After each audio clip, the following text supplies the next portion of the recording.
majority of our judges, including your learned brother, are extremely good, and they certainly would defend the rule of law without fear of any consequences. Right? So that's good.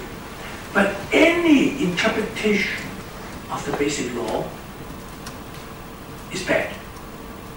One very senior judge said to me at the time, when the first interpretation of the basic law was given by the Standing Committee of the MPC, he said, this thing has dealt a mortal blow to our rule of law.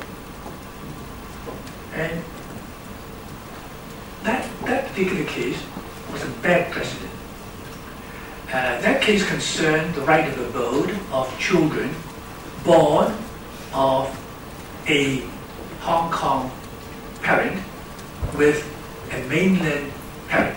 So normally it's a Hong Kong father who married a mainland mother and then giving birth to this child who lives with mother in mainland China. Now the question is whether this child has a right to come to Hong Kong, or must this child, like the rest of Chinese people in mainland China, wait for a one-way permit to be issued by the central government before this child can come to Hong Kong and stay.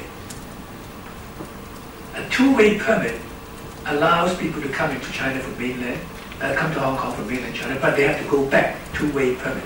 One-way permit means just enter Hong Kong and stay, and you can then, if you have the right passport, to get out of Hong Kong, to settle down in the United States, Canada, and so on. So one-way permit, two-way permits, all these permits are entirely controlled by the central government. The Hong Kong government has no say at all. And that was the case even under British rule. Now, that became a very important question. And that involved the interpretation of two articles of the Basic Law. Under one article, 22, it says, people living in mainland China wishing to come to the Hong Kong SAR must apply for permit from the Chinese government. So that would mean this child should join the queue for a permit. But Article 24 defines who are the people who will be considered to be Hong Kong permanent residents. And it includes such a child, born of a Hong Kong parent. That's good enough. So there appears to be some apparent conflict between the two. And my way of reading it is very simple. I say, yes, all people in China wanting to come to the Hong Kong SAR must get a permit, except those who are born here, who have this right to abode here in Hong Kong. And even if this child had been brought into Hong Kong illegally, say by smuggling, so what? I gave the example at the time. I wasn't counsel, but I gave interviews to the press. I said, it's like me breaking into my own flat. Supposing I forgot the key, and in a hurry, I wanted to go home to get my change for a party. And I couldn't wait for a locksmith to come, so I break open my own window. I enter my own house or flat illegally, in a way, by breaking a window, but it's my window. So how can you eject me when the policeman comes? How can you say, Mr. Lee, get out? I said, I can't wait a minute. This is my house. So this little child, brought into Hong Kong illegally, like through the window, right? But he's got a right to stay here. But anyway, that was a very important appeal, and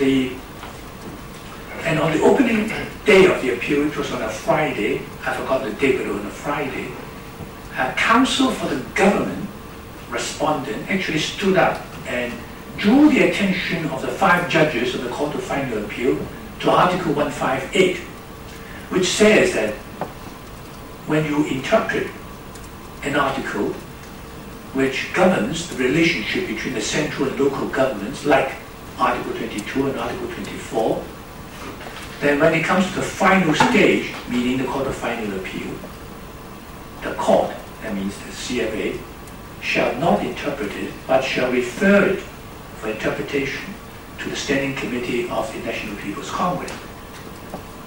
And Standing Committee would then consult a body called the Basic Law Committee, consisting of 6 Hong Kong members and 6 mainland members. And then the Standing Committee would interpret it, and then all the courts of Hong Kong will be bound by that interpretation. So Council reminded the Court of Final Appeal on that Friday at the opening of the appeal that they could listen, but they mustn't interpret. They must refer to Beijing for an interpretation from the Standing Committee. Over the weekend, there were numerous articles and editorials attacking the Hong Kong government. They said, how dare you? Surely, this is the Court of Final Appeal, surely they should interpret our Constitution, the basic law. And then after the weekend, on a Monday, at the resumption of that hearing, the Secretary of Justice, Ms. L.C. Leung, gave different instructions now to her counsel.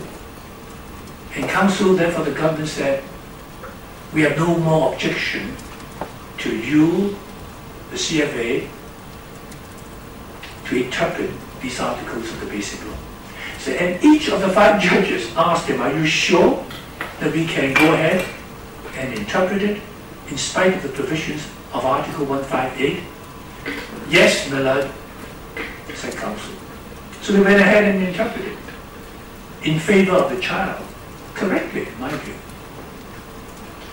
And then the Hong Kong government did not say anything. They were quite prepared to accept it, I believe. But Beijing then got angry and got some Chinese experts on law, former members of the drafting committee of the basic law, to make strong criticisms of the court's decision and the court's interpretation.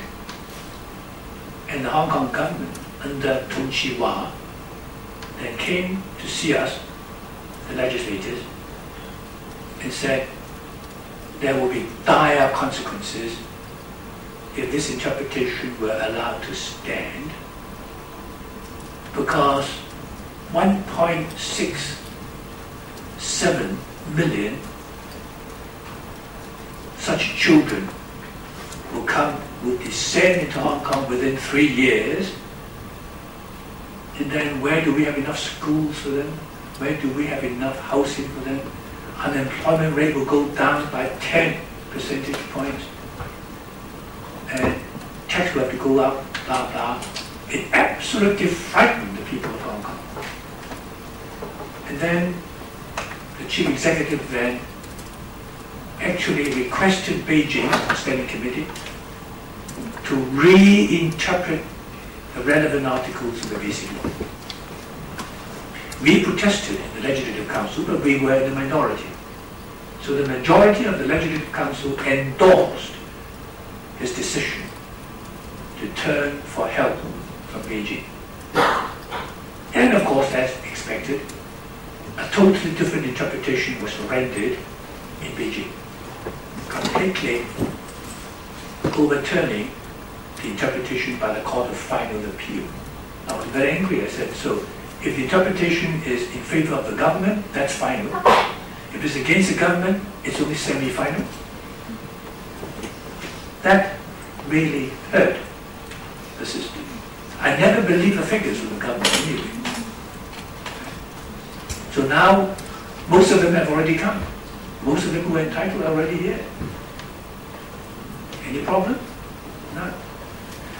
But there were 2 other interpretations, right? I don't go to them now.